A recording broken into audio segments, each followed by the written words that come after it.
நாங்குநேரி சம்பவம். நாங்குநேரி அப்படின்னாலோ, நாங்குநேரி சம்பவம் அப்படின்னாலோ, மாணவன் சின்னதுரை தாக்கப்பட்டது தான் எல்லாருக்கும் நினைவுக்கு வரும். அந்த கொடூர சம்பவம் வந்து இன்னமும் நம்ப உள்ளங்கள விட்டு, நெஞ்சை விட்டு அகலாத நேரத்துக்குள்ள, மறுபடியும் நாங்குநேரியை சுற்றி உள்ள ஒரு 3 கிராமத்தில ஒரு கொடூரமான கொலை, தாக்குதல் வந்து நடந்திருக்கு. இத தலைவர்கள் எல்லாம் எப்படி என்ன சம்பவம் நடந்துச்சு? தமிழ்நாட்டு அரசியல் தலைவர்கள் தங்களை புரட்சியாளர்களாக காட்டிக்கிற முக்கியமான சில தலைவர்கள், உதாரணத்துக்கு புரட்சியாளர் அன்புமணி, புரட்சியாளர் சீமான், புரட்சியாளர் விஜய், பாஜக புரட்சிக்குன்னே பிறந்த பாஜக கட்சிக்காரங்க எப்படி இந்த நாங்குநேரி சம்பவத்தை அணுகியிருக்காங்க அப்படின்னும், அண்ணன் திருமாவளவன் இந்த சம்பவத்தை எப்படி அணுகிறார் அப்படிங்கிறது குறித்தும் நாம் வந்து ஒரு பார்வையை இதில் ஒரு விவாதம் பண்ணலாம் அப்படின்னு நம்ம நினைக்கிறோம். ஒரு சம்பவம் நடந்திருக்கு, ஒரு அசம்பாவிதம் நடந்திருக்கு. அதை தொடர்ந்து இந்த தமிழ்நாட்டோட பிரதான கட்சிகளாக தங்களை வெளிப்படுத்திக்கிறவங்க, அரசியல் சக்திகளாக இருக்கிறவங்க எப்படி இந்த சம்பவத்தை அணுகியிருக்காங்க அப்படிங்கிறது குறித்து கொஞ்சம் விவரமாக பேசலாம் வாங்க. அனைவருக்கும் அரசியல் வெங்காயத்தின் அன்பு வணக்கம்.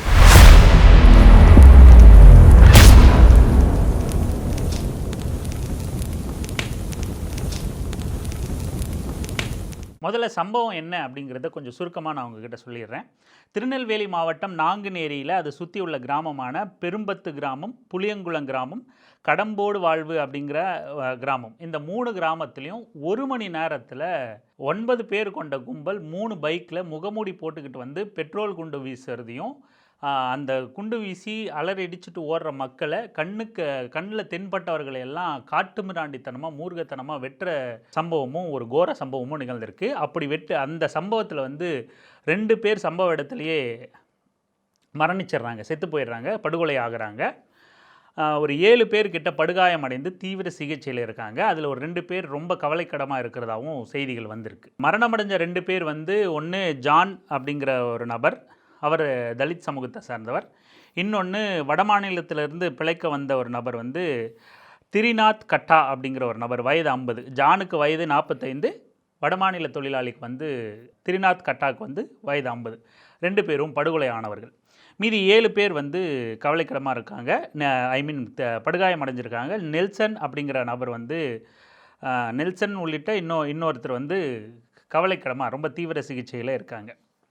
இப்போது 1 மணி நேரத்தில் வந்து முகமூடி போட்டுக்கிட்டு 3 பேர் தொடர்ச்சியாக 3 கிராமத்தில் வந்து தாக்குதல் நடத்தி தப்பிச்சு போயிருக்காங்கன்னா காட்டுத்தனமாக வெட்டிட்டு கடந்து போயிருக்காங்க.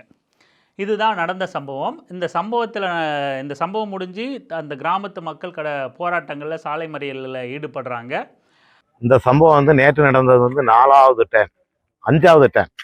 எதுக்கு நடக்கு, எப்படி நடக்குன்னே தெரியாது. அதாவது இது 5வது ட்ரிப்பு, 50 வருஷமா நடக்கு.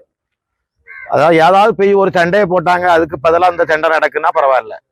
நேற்றெல்லாம் அமைதியான ஒரு நிலைமை. திடீர்னு வீட்டுக்கு வெளியே போறவங்க வர முடியாது, தோட்டந்துறவுக்கு போறவங்க வர முடியாது, கடை வச்சிருக்கவங்க வர முடியாது, படிக்கிற பிள்ளைகள் வர முடியாது, உத்தியோகத்துக்கு போறவங்க வர முடியாது. அமைதியான வாழ்க்கை வேணும் எங்களுக்கு. எப்படி வர்றது? யாரு கூடயும் சண்டை போடணும்னு நாங்க விரும்பல. அமைதியான வாழ்க்கை வேணும், நேர்மையா இருக்கணும், எல்லாரும் உழைக்கணும், பிழைக்கணும். இந்த அமைதியான வாழ்க்கைக்கு பங்கு வரும்போது 50 வருஷம் போராடியாச்சு. அடுத்த தலைமுறை எப்படி தரது? அந்த பக்கத்துல ஒயின் ஷாப் இருக்கு. இந்த ஒயின் ஷாப் அகற்றப்படணும். பப்ளிக் போனா கவர்மெண்ட் சொத்தை என்னமோ எடுத்து அழிச்சுட்டாதான் நினைப்பாங்க. இந்த ஒயின் ஷாப் இங்க தேவையில்லை. மக்கள் ஒன்று திரண்டு குற்றவாளிகளை கைது செய்யணும், கடுமையான தண்டனை கொடுக்கணும் அப்படின்னு போராட்டங்களை முன்னெடுக்கவே இன்றைக்கி வந்து ஒரு 7 பேரை வந்து கைது செஞ்சதாகவும், இன்னும் 2 பேரை தேடிக்கிட்டு இருக்கிறதாகவும் காவல்துறை தரப்பில் வந்து செய்திகள் வெளிவந்திருக்கு. கைது செய்யப்பட்ட 7 பேர் யார் அப்படின்னா, கண்ணன் அப்படிங்கிற நபர் 20 வயது, அந்தோனி மைக்கேல் ராஜ் அப்படிங்கிற நபர் 19 வயது, உச்சிமா காளி என்கிற மண்டை 23 வயது, மூன்றடைப்பு வசந்தகுமார் 19 வயது, நாங்குநேரி சுப்பையா என்கிற சுபாஷ் 19 வயது, கல்யாணி 20 வயது, இசக்கி ராஜா என்கிற பிடி ராஜா 19 வயது. இன்னும் 2 பேர் வந்து காவல்துறையால் தேடப்பட்டுருக்காங்க. இதில் வந்து நாங்குநேரி சுப்பையா என்கிற சுபாஷும் கல்யாணியும் ஏற்கனவே நாங்குநேரி மாணவன் வந்து சின்னத்துறையோட அந்த கோர சம்பவத்தில், அந்த குற்ற செயலில் வந்து ஈடுபட்ட 2 நபர்கள் அப்படின்னு சொல்லிட்டு, அந்த வழக்குள்ள தொடர்புள்ள நபர்கள் அப்படின்னு சொல்லிட்டு சொல்லப்படுது. இதுதான் நடந்த சம்பவம். குற்றம் சாட்டப்பட்ட சம்பவம் என்ன, கைதானவர்கள் யார் யார், என்ன வயது கொண்டவர்கள் அப்படின்னு சொல்லிட்டு நடந்த சம்பவம் இதுதான்.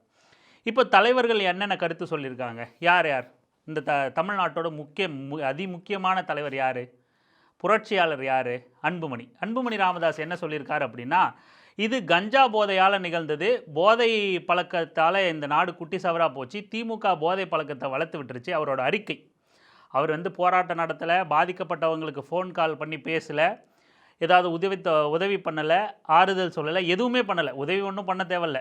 அவர் அங்கே கள்ளக்குறிச்சியில் 60க்கும் மேற்பட்டவர்கள் விஷச்சாராயத்தால் சீரியஸ் ஆகி இறந்து போகிற நிலைமையில் இருந்தப்போ கூட பன்னு ரொட்டியும் தான் வாங்கிட்டு போய் நின்னார். அது வேறு விஷயம். அவருக்கு வாங்கி தான் பழக்கம், கொடுத்து பழக்கம் இல்லை, அது வேறு விஷயம். ஆனாலும் கூட ஒரு ஆறுதல் கூட, நீ எதுவுமே செய்யலைனாலும் பரவாயில்ல, ஆறுதலாவது பேசு, நல்லது செய்யலைனாலும் பரவாயில்ல, கெட்டதாவது செய்யாதரு அப்படிங்கிற பேச்சு வழக்கு இருக்குல்ல, அந்த மாதிரி ஒரு ஆறுதல் கூட ஃபோன் பண்ணி விசாரிக்கல. அன்புமணியும் விசாரிக்கல, சீமானும் விசாரிக்கல, புரட்சியாளர் விஜயும் விசாரிக்கல. இவங்க யாருமே பாஜக காரங்க யாருமே அந்த பாதிக்கப்பட்ட மக்களுக்கு நேர்லையோ அல்லது தொலைபேசி வாயிலாவோ ஒரு ஆறுதல் கூட தெரிவிக்கல. மாறா என்ன பண்ணுறாங்கன்னா, எல்லாரும் ஒரே மாதிரி எக்ஸ் பதிவு போடுறாங்க.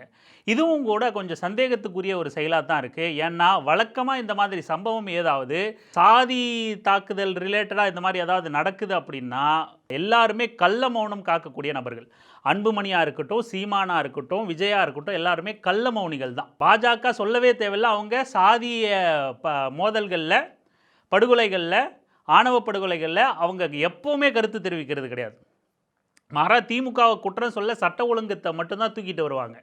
அப்படி இருக்கும்போது இந்த நாங்குநேரி சம்பவத்தில் ஒரே மாதிரி உடனடியாக இவங்க எல்லாருமே ரியாக்ட் பண்ணுறாங்க. இவங்களோட எக்ஸ்தல பக்கத்தை எடுத்து பார்த்தீங்கன்னா அத்தனை பேர் கருத்துமே ஒரே மாதிரி இருக்குது. எப்படி விஜய்க்கு ஒருத்தர் எழுதி கொடுக்க, விஜய்க்கு பாஜக எழுதி கொடுக்குது, எடப்பாடிக்கும் பாஜகவே எழுதி கொடுத்து 2 பேரும் ஒரே மாதிரி பேசுகிறாங்க அப்படிங்கன்னு குற்றம் சாட்டப்படுதோ, அதே போல் இவங்க அத்தனை பேரோட எக்ஸ் பதிவும் ஒரே மாதிரி இருக்குது. எல்லாமே என்ன சொல்லியிருக்காங்கன்னா, அந்த எக்ஸ் பதிவை கூட உங்களுக்கு இணைக்கிறோம், டிஸ்கிரிப்ஷனில் அந்த லிங்கை தரோம், நீங்கள் படித்து பாருங்கள். அன்புமணி பதிவையும் பாருங்கள், விஜயோட பதிவையும் பாருங்கள், நயினார் நாகேந்திரனோட பதிவையும் பாருங்கள், சீமானோட பதிவையும் பாருங்கள். அத்தனை பேருமே இது போதையால் நிகழ்ந்தது, போதை தமிழ்நாடாக மாறிச்சு, கஞ்சா தமிழ்நாடாக மாறிச்சு, கஞ்சா புழக்கம் பெருகுவதற்கு திமுக காரணமாச்சு, கஞ்சா புழக்கத்தினாலும் போதையின் காரணமாகவும் இந்த குற்ற செயல் நிகழ்ந்துருச்சுன்னு அத்தனை பேரும் டெக்ஸ்ட் ஃபார்மேட் முன்ன பின்ன இருக்கலாமே தவிர சொல்ல வந்த கருத்து இவங்களோட அத்தனை கருத்துமே ஒன்றாத்தான் இருக்குது. ஒருத்தர் மாற்றி இந்த வீட்டு பாடம் எழுதிட்டு வர சொன்னால், அசைன்மெண்ட் கொடுத்தா யாராவது ஒருத்தர் அடிமை சிக்கிட்டா அவங்கள எழுத சொல்லி வாங்கிட்டு வரோம்ல, ஒரே மாதிரி கையெழுத்து இருக்கக்கூடாதுன்னு இந்த கையில் ஒரு மாதிரி எழுது, இந்த கையில் ஒரு மாதிரி எழுது அப்படின்னு சொல்லுவோம்ல, அந்த மாதிரி வெவ்வேறு கைகளில் எழுதுனதாக தான் இருக்கே தவிர கருத்து ஒன்றாத்தான் இருக்குது. இவங்க பதிவிட்ட அத்தனை பேரோட கருத்தும் எல்லாருமே போதையினால் நிகழ்ந்த ஒரு குற்ற செயல், ஒரு குற்ற சம்பவம், ஒரு அசம்பாவிதம், அவ்வளோதான். எதேர்ச்சியாக இப்படி ஒன்று நடந்து போச்சு அப்படிங்கிறதா தான் இந்த சம்பவத்தை அத்தனை பேருமே அணுகியிருக்காங்க. இவங்களோட எக்ஸ்பதிவு அத்தனை பேருதுமே அப்படி தான் சொல்லுது.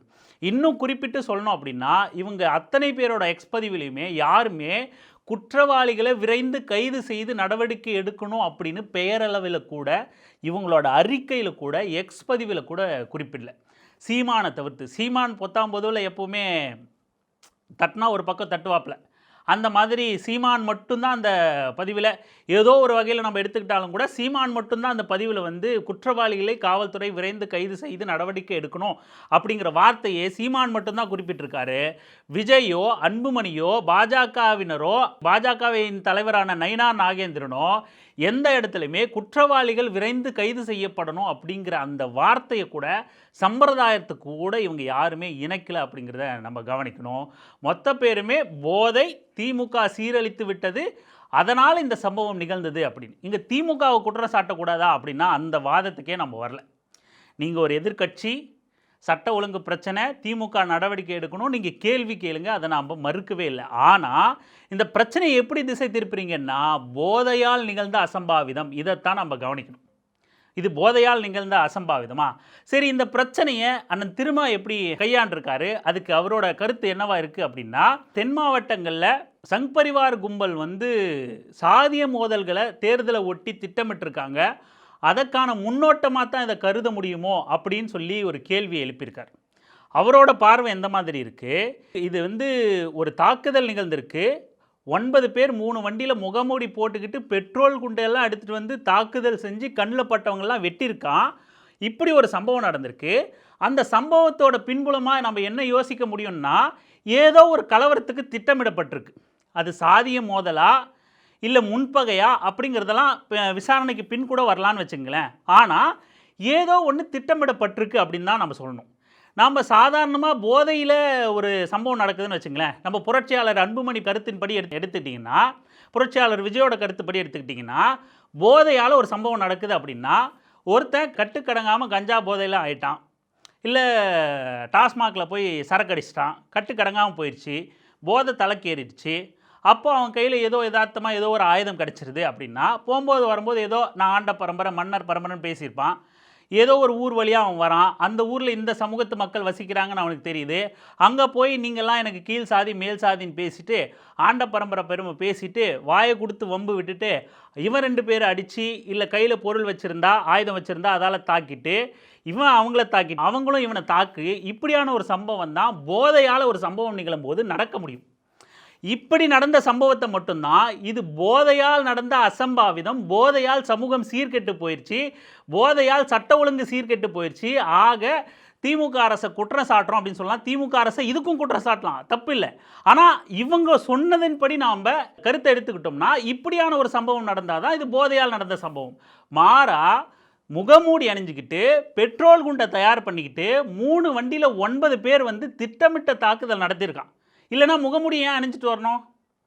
சாதிய தாக்குதலா சாதி இல்லாத தாக்குதலான்னு பின்னாடி கூட வருவோமே. அப்போ இது திட்டமிட்ட தாக்குதலாக தானே நடந்திருக்கு. இப்படி ஒரு திட்டமிட்ட தாக்குதலை வெறும் கஞ்சா போதை, திமுக அரசின் சட்ட ஒழுங்கு பிரச்சனை, போதையை கஞ்சாவை தடுக்க தோல்வியுற்ற திமுக அரசு அப்படின்னு மட்டும் பேசிட்டு கடந்து போகிற விஷயத்தை நம்ம என்னவா பார்க்குறது? அப்போது 3 பேருமே ஒரே மாதிரி கஞ்சா கஞ்சான்னு சொல்லிட்டு இந்த விஷயத்தை கடந்து போகிறாங்க, ஒரு திட்டமிட்ட தாக்குதல்னா அப்போ இதுக்கு பின்னாடி பின்புலம் ஏதோ இருக்குது அப்படின்னு தானே நம்ம சந்தேகிக்க வேண்டியதாக இருக்குது. இவர்களோட இந்த புரட்சியாளர்களோட கருத்தை நம்ம அப்படித்தானே அணுக வேண்டியதாக இருக்குது. புரட்சியாளர்னு இவங்களை சொல்லி வேறு நம்ம உண்மையான புரட்சியாளர்களை அசிங்கப்படுத்திடுற நம்ம இவங்களை சட்டையர்களாக சொன்னாலும் கூட நமக்கே ஒரு நெருடலாக இருக்குது.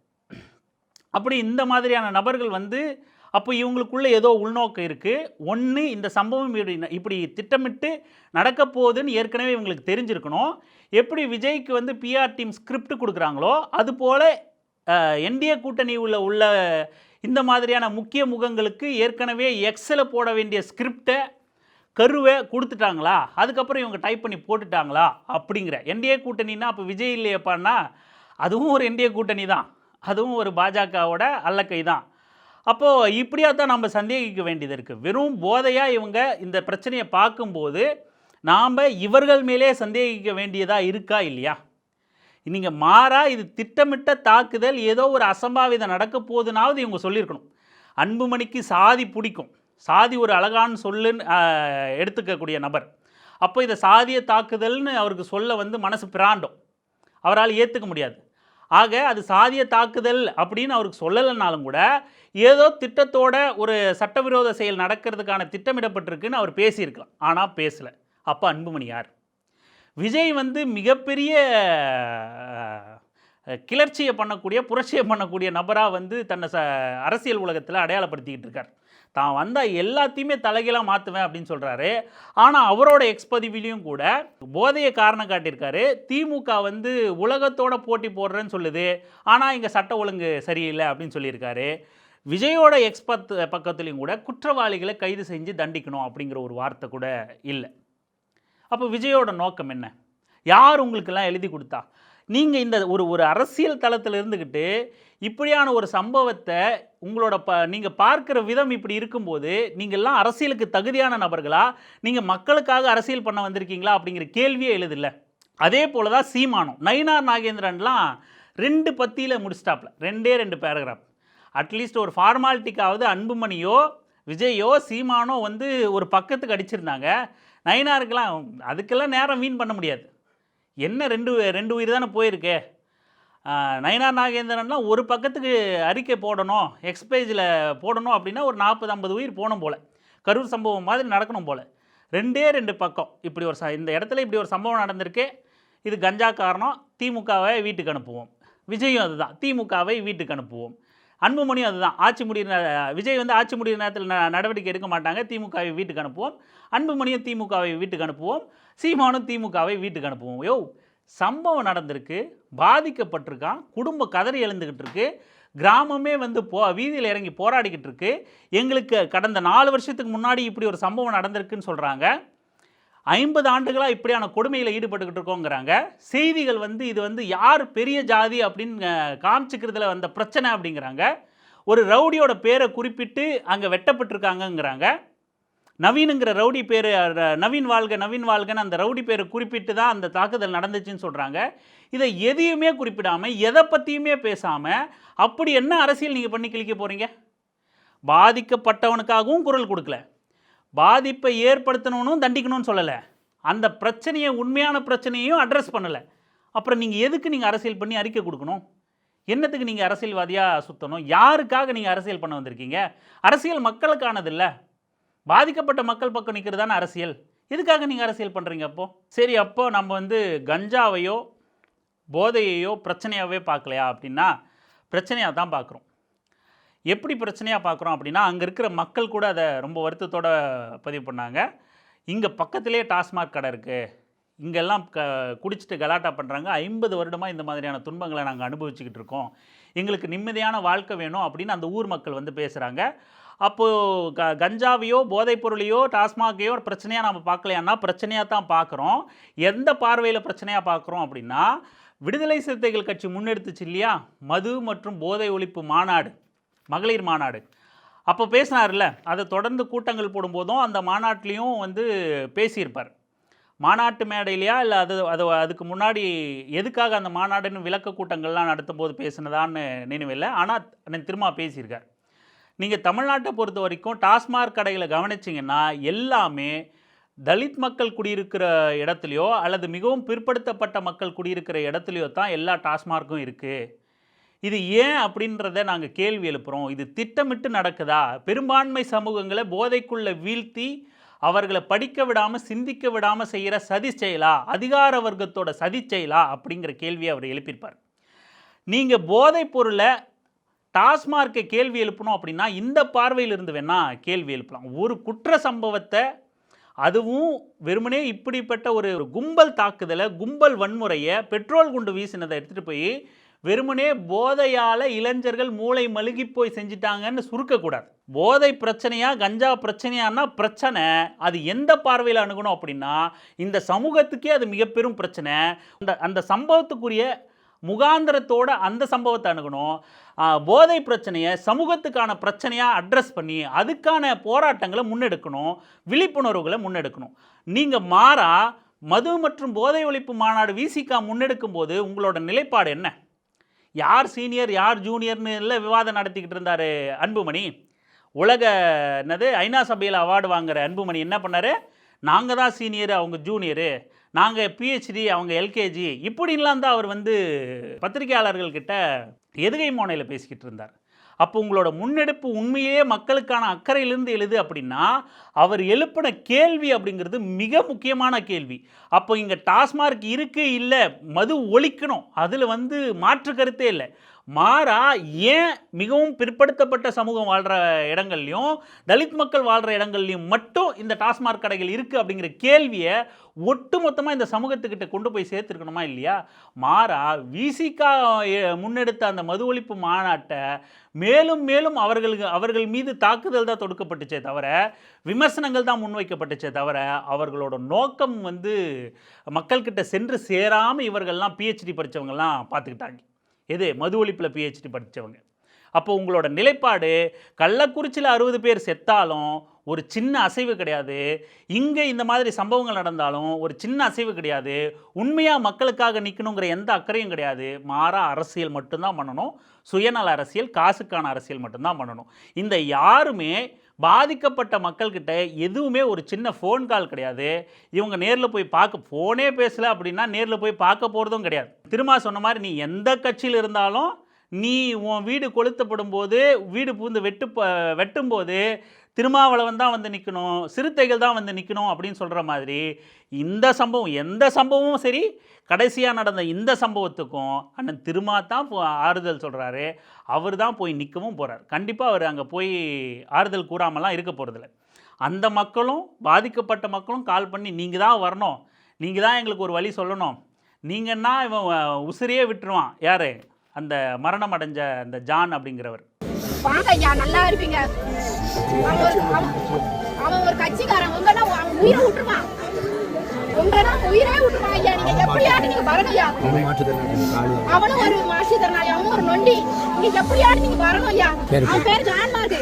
அவ்வளவு பற்றாக இருந்த நபர் அப்படின்னு சொல்லுவாங்க. அப்படி பாதிக்கப்பட்டவங்க ஒரு விடிவெள்ளியா அண்ணன் திருமாவை தான் பார்க்குறாங்க. ஏன் அவரை தான் பார்க்குறாங்க? ஆமாம்பா, அண்ணன் திருமாவை தான் பார்க்குறாங்க, அதனால தான் நாங்கள்லாம் போகலன்னு சொல்ல போகிறீங்களா? அவர் மட்டும்தான் தொடர்ச்சியாக பாதிக்கப்பட்ட நபர்களை போய் பார்த்துக்கிட்டு இருக்கார், பாதிக்கப்பட்டவங்களுக்கு போய் ஆறுதல் சொல்லிக்கிட்டு இருக்கார். குறைஞ்சபட்சம் அவர் சொன்ன மாதிரி என்னை பார்த்து அழுதாங்கன்னா கொஞ்சம் அவங்களோட துக்கம் குறையும் அப்படின்னு சொன்ன மாதிரி அவங்களோட துக்கம் கொஞ்சம் டிஸ்சார்ஜ் ஆகும் அப்படின்னு சொல்லியிருப்பார் காவல்துறை நெருக்கடியை எதிர்த்து பேசும்போது. அந்த மாதிரி போய் அவங்க சாஞ்சி போய் ஒரு ஆள் வேணும்ல, அவங்க துக்கத்தை பகிர்ந்துக்க ஒரு ஆள் வேணும்ல. அப்படியான ஒரு ஆளா, ஒரு அரசியல் தலைவரா, ஏதோ இவர் நம்ம காப்பாற்றுவார், பார்த்துப்பார், நீதி வாங்கி தருவார் அப்படிங்கிற ஒரு நம்பிக்கையை கொடுக்குற தலைவனா அண்ணன் திருமா மட்டும்தான் இத்தனை ஆண்டுகள்லையும் பாதிக்கப்பட்ட அத்தனை மக்கள்கிட்டையும் போய் நின்றுருக்காரு. இவர்கள்லாம் வெறும் வாய் சவடால், வெறும் வாய் சவடால். இங்கே இந்த மாதிரியான சம்பவங்களில் வாய் சவடால் கூட கிடையாது.